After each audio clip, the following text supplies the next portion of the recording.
guys, welcome back to the United Star, and we have a full house packed with MUFC Tampa members.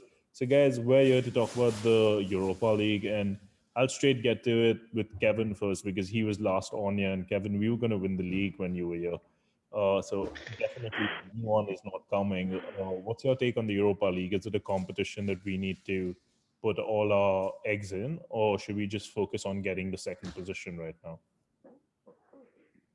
Well, I mean, right. Last time we talked, it was January, and we, 21 and 21 was coming, and then the slide of 9 points dropped happened. I mean, we still have a decent kind of tough road left. We still got Spurs, got Chelsea, got Wolves, it's not going to be a walkthrough left in the league. So Europa may be our best chance at silverware. We're still in the FA Cup, though that's not exactly going to be a walkthrough left. Is so Everton, Chelsea, and City still there. So there's a good chance two of the three of us will be in the final. So there's that. Europa, it's really us, Napoli. I'm going to say Arsenal just because they're the name.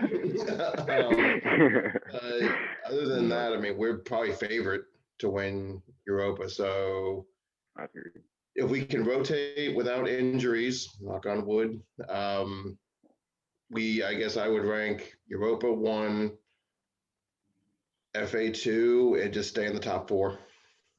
Yeah, I think that would be progress, but you forgot to mention Jose Mourinho and Spurs in the Europa League. I think he's going to go all out in the Europa League because there's no way they're qualifying for the Champions League. But David, we've seen the first leg, 4-0. We slaughtered Real Sociedad, a team that we thought was, the trickiest opposition that we could have got for this round. How do you see the coming round, playing off? Do you see us just resting everyone? Because for me, I would like to see the likes of Greenwood as striker, Ahmad on one wing and Short Eye on the other, but that could just be a fantasy. What's your take on how important the next game is? I definitely think we're going to be playing some youth. I don't think we're going to go with a full youth team. I think we'll probably start with Maguire, Bailly in the back. I think we're going to have Martial playing up top, Greenwood and Diallo beside him. I definitely think short tire. Ethan Galbraith got added into the Europa squad earlier today. But I definitely think short tire is going to be bench. I think we'll definitely start with Greenwood up top though. I'm looking more for a rested squad, not necessarily a full youth squad to say Mata, Matic, Van de Beek in the midfield.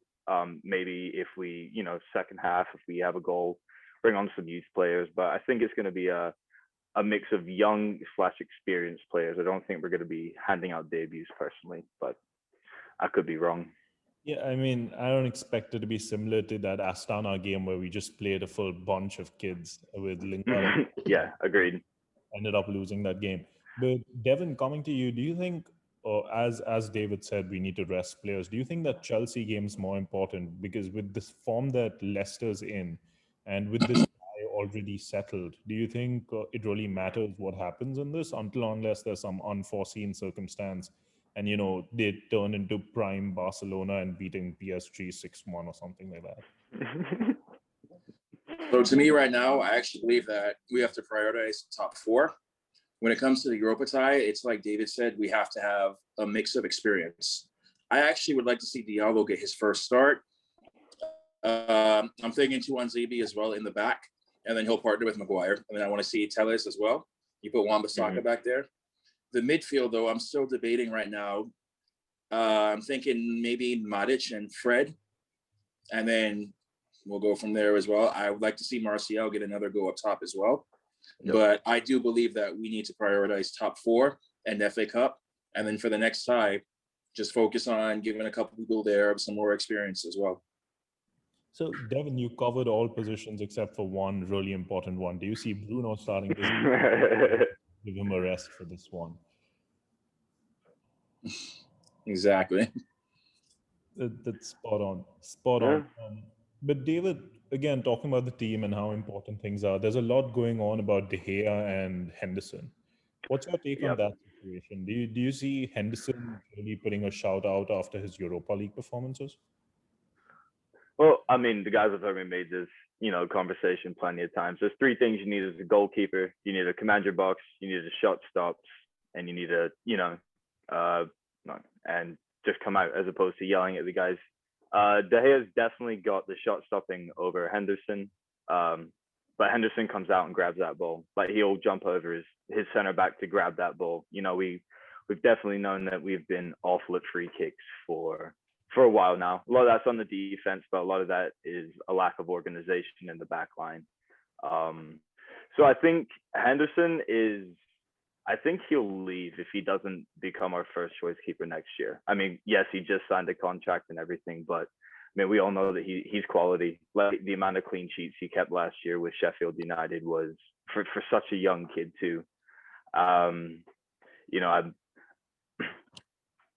don't want to get rid of De Gea. Obviously, he's saved us for so many times.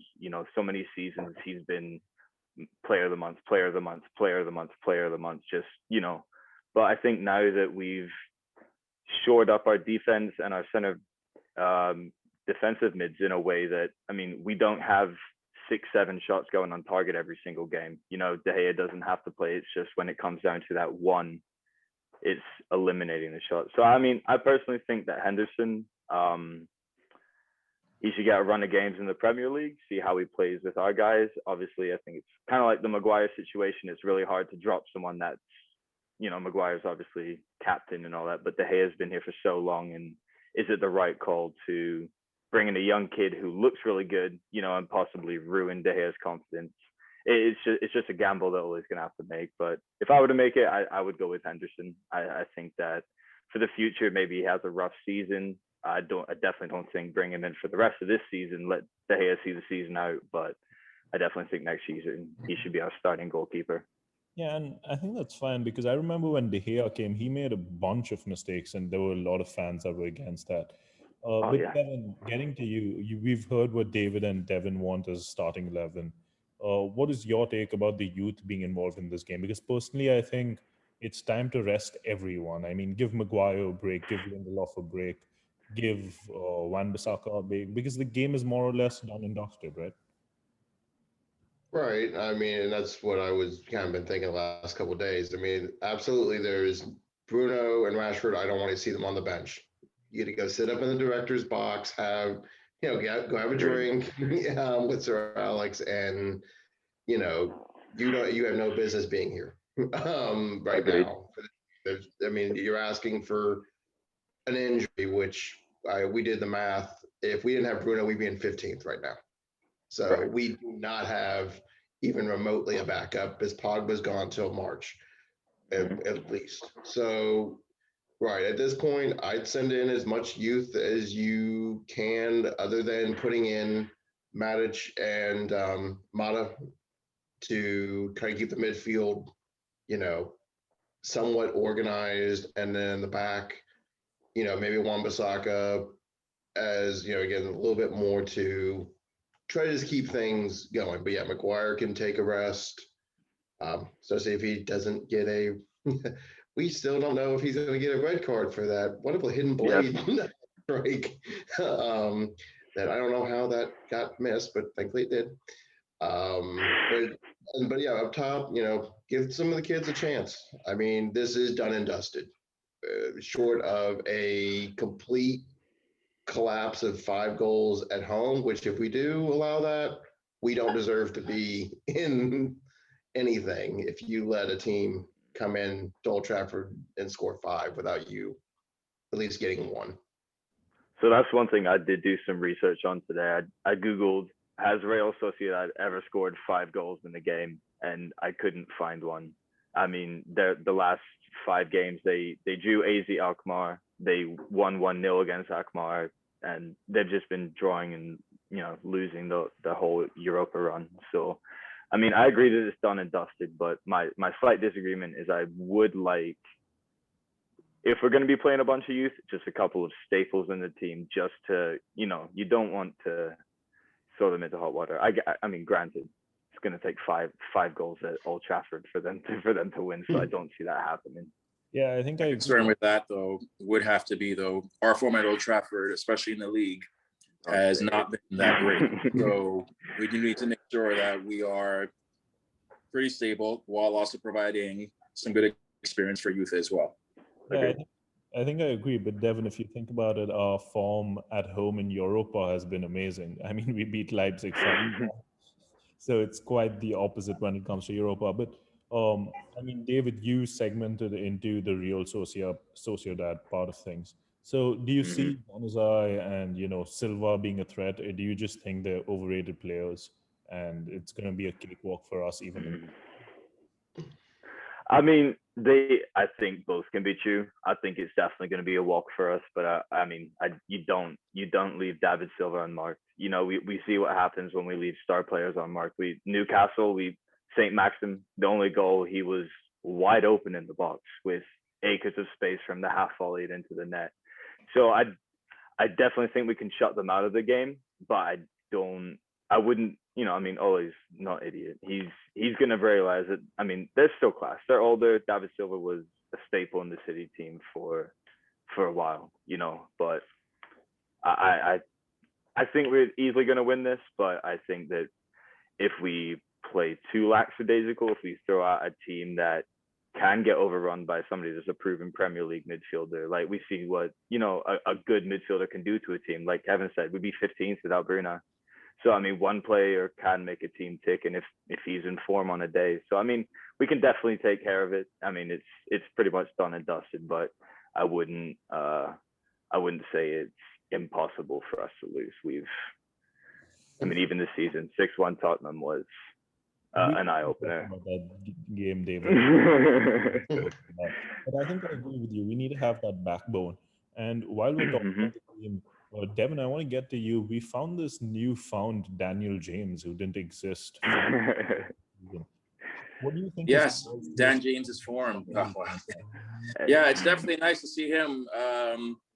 It's definitely a testament to hardworking players. And so one thing that I do love about him, which I read before, he's not going to pull off the glorious triple. Yeah, he's not always going to have the glorious pass, but he's going to absolutely run, and he's going to put himself into those positions. And when you think about some of the championship sides, the first two names that come into my mind are Tevez and Park. I know Tevez didn't leave United on the best of terms, but nobody can deny that he did absolutely run.